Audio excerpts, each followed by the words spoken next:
Everyone who lives in Texas knows that Texas is a community property state.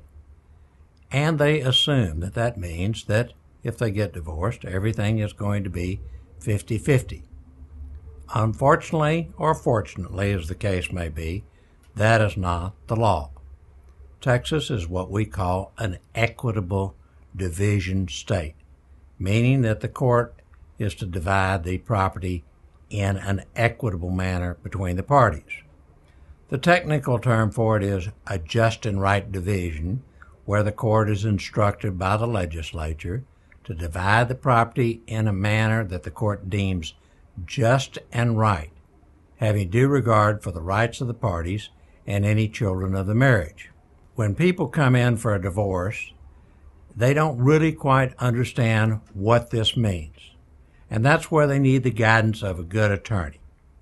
There are approximately 15 different factors the court can take into account in deciding what is a just and right division of community property. For example, if one party is a high-income earner and the other party is a low-income earner, the low-income person is going to end up with a disproportionate share of the property.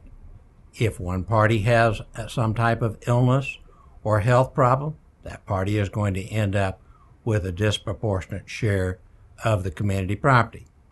If one party is at fault in the breakup of the marriage, that party is going to end up with less than 50% of the community property. That's why when you're working with your attorney is going to be asking you a number of questions regarding education, income, future income potential, health problems, fault in the breakup of the marriage, children, the nature of the property, many questions like that.